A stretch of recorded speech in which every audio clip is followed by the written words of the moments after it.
तो नमस्कार गाइस, जब वी इन्वेस्ट में आपका स्वागत है। आज हम एक पॉजिटिव न्यूज़ से शुरुआत करते हैं।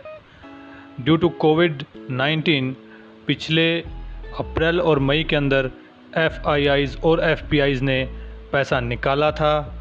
अप्रैल के अंदर 8,836 crore rupees and in May month 1,958 crore rupees, जहां एफआईआईज़ और एफपीआईज़ ने इंडियन स्टॉक मार्केट से निकाला था।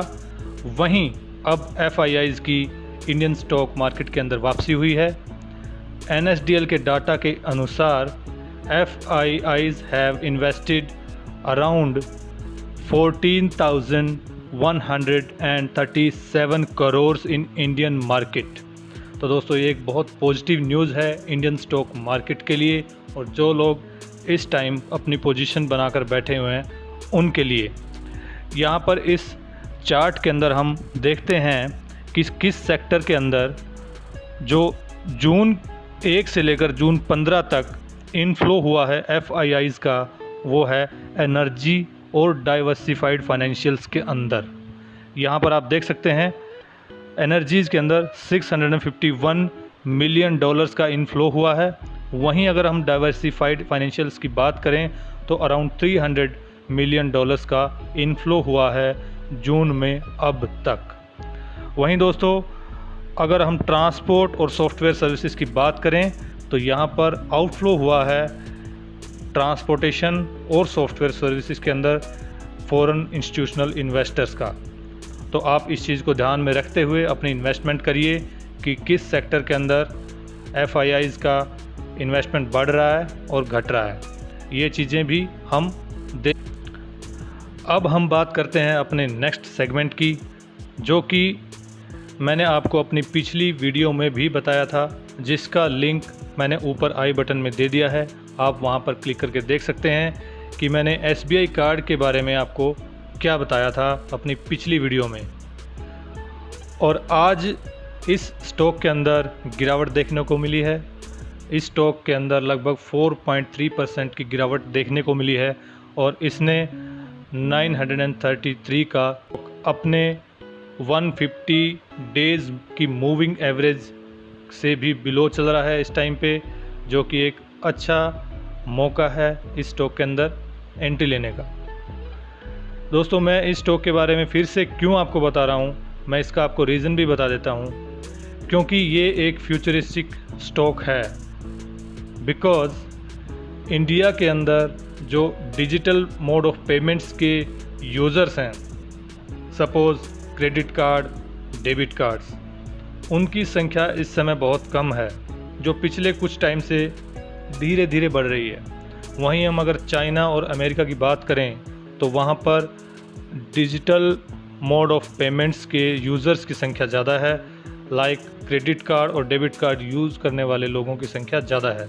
तो यहाँ पर इंडियन मार्केट के अंदर इसका बहुत बड़ा स्कोप है, क्योंकि ये अपने सेगमेंट का बहुत बड़ा मार्केट। आपको इसलिए बोल रहा हूँ क्योंकि ये स्टॉक आपको करोड़ों रुपए, अरबों रुपए बनाकर देगा। आने वाले टाइम में आप इन वीडियोस को याद करोगे कि उस टाइम पे मैं आपको बार बार इस चीज़ को रिकमेंड कर रहा था। आज मैंने भी इस स्टॉक के अंदर बाइंग की है और फर्दर आई थिंक, और बहुत सारे एनालिस्ट भी बता रहे हैं कि इसके अंदर गिरावट आएगी। उस टारगेट्स की भी हम बात करेंगे कि कहाँ तक ये स्टॉक जाएगा और किस तरीके से हमें फिर से इसके अंदर बाइंग करनी है। अब कंपनी के बारे में अगर हम देखते हैं तो कंपनी के जो स्टेट्स हैं वो सारे ही अच्छे हैं। टोटल इनकम FY 2019 के अंदर 7,033 करोड़, वहीं इसकी टोटल इनकम बढ़कर हो गई है 2020 के अंदर 9,282 करोड़। प्रॉफिट आफ्टर टैक्स भी बढ़ा है दोस्तों, यहाँ पर आप देख सकते हैं 865 crore and in 2020 1,245 crore. Net worth भी कंपनी का बड़ा है। आईज और DIIs का लगातार इसके अंदर शेयर होल्डिंग बढ़ता गया है, जो कि एक पॉजिटिव साइन है। अब वो लोग अपनी पोजीशन बना रहे हैं। और रिटेल इन्वेस्टर का हाल क्या होता है कि जब स्टॉक गिरने लगता है वो पैनिक करने लगता है और वो अपने स्टॉक को सेल कर देता है। जिन लोगों को मार्केट का फंडा पता है वो इस स्टॉक को मुट्ठी में कैप्चर कर लेते हैं, अपनी पोजीशन बना लेते हैं लोअर लेवल्स पे। और जब इसमें धीरे धीरे तेज़ी आने लगती है, कोई पॉजिटिव न्यूज़ आने लगती है, तो ये स्टॉक दौड़ने लग जाता है। और फिर हम सोचते हैं कि काश उस लेवल भी इन्वेस्ट की रिकमेंडेशन से हम इसमें बाइंग कर लेते। अब अगर यहीं पर हम इसकी सेल्स और प्रॉफिट ग्रोथ की बात करें तो सेल्स और प्रॉफिट ग्रोथ दोनों ही अच्छे हैं। 5 इयर्स के अंदर सेल्स 31% के CAGR से ग्रो हुई हैं और वहीं 3 इयर्स में 21% CAGR से ग्रो हुई हैं। प्रॉफिट ग्रोथ की अगर हम बात करें तो लास्ट 5 इयर्स के अंदर 28% CAGR से प्रॉफिट ग्रो है और लास्ट 3 इयर्स के अंदर 18% से प्रॉफिट ग्रो हुआ है।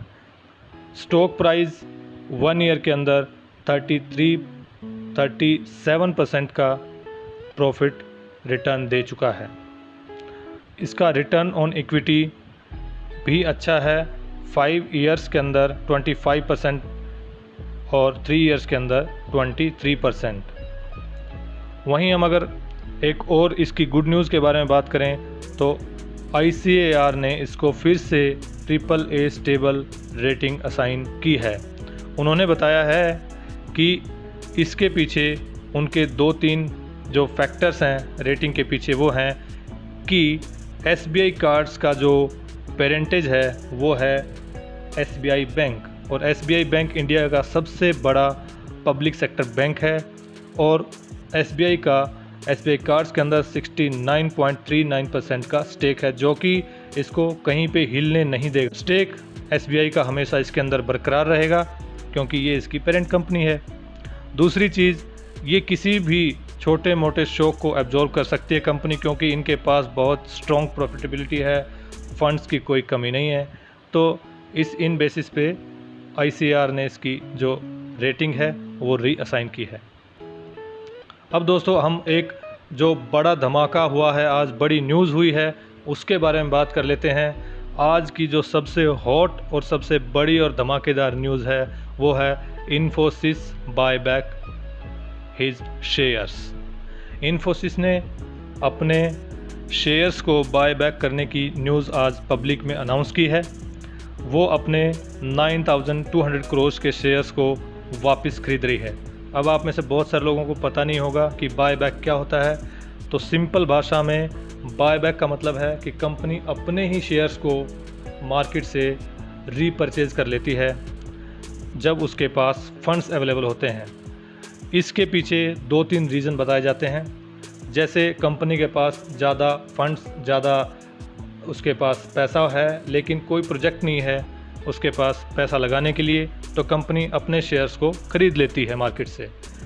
उसमें कंपनीज़ का इस तरीके से फ़ायदा है कि कंपनीज़ की ROE ROCE बढ़ जाते हैं। कंपनी का जो स्टॉक है वो भी ग्रो करने लग जाता है क्योंकि मार्केट के अंदर स्टॉक कम रहेंगे और इस न्यूज़ से मार्केट के अंदर उसके स्टॉक में तेज़ी आ जाती है। दूसरी चीज़, ये स्टॉक अभी 1500 के आसपास चल रहा है और बाय बैक का जो प्राइस है वो है मैक्सिमम 1750 रुपीज़, जो कि इस मार्केट प्राइस से अभी 250 रुपये ऊपर है।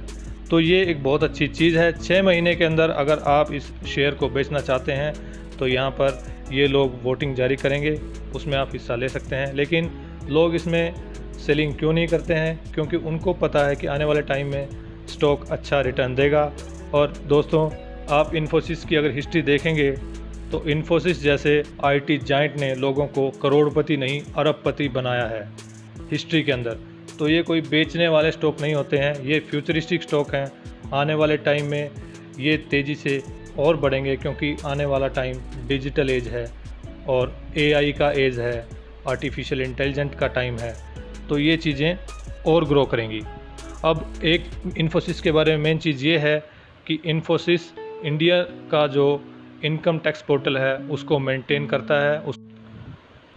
सो गाइज़, अगर आपको फ्रेश एंट्री लेनी है SBI cards and payment services के अंदर तो अब हम बात कर लेते हैं इसके टारगेट्स की। जैसा कि आप देख रहे हैं आज में 4.3% की इसके अंदर गिरावट है और अभी ऐसा लग रहा है कि शेयर के अंदर और गिरावट देखने को मिल सकती है। तो अभी अपने फ़ंड और रिस्क एपेटाइट के हिसाब से ये टाइम एंट्री लेने के लिए गोल्डन टाइम है। ऐसा टाइम ऐसे स्टॉक के अंदर कभी कभी आता है स्टॉक मार्केट के अंदर।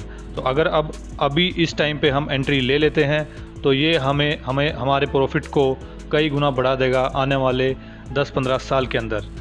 तो दोस्तों, अगर आपके पास अभी मान लीजिए 20,000 रुपये हैं तो अभी आप 870 रुपीज़ के ऊपर आप 6,000 इन्वेस्ट करिए। उसके बाद अगर फर्दर इसमें गिरावट आती है तो 830 रुपीज़ के ऊपर आप 6,000 इन्वेस्ट करिए और फर्दर अगर इसके अंदर गिरावट देखने को मिलती है तो 800 के ऊपर आप 6,000 इन्वेस्ट करके छोड़ दीजिए। ये 3 इसके टारगेट्स हैं। फ्रेश एंट्री के लिए गोल्डन टाइम है। मैं आपको ये बार बार रिकमेंड कर रहा हूँ। ये आने वाले टाइम में आपको मल्टी बैगर रिटर्न्स देगा। तो दोस्तों, मिलते हैं नेक्स्ट वीडियो में। तब तक के लिए जय हिंद, जय भारत, नमस्कार।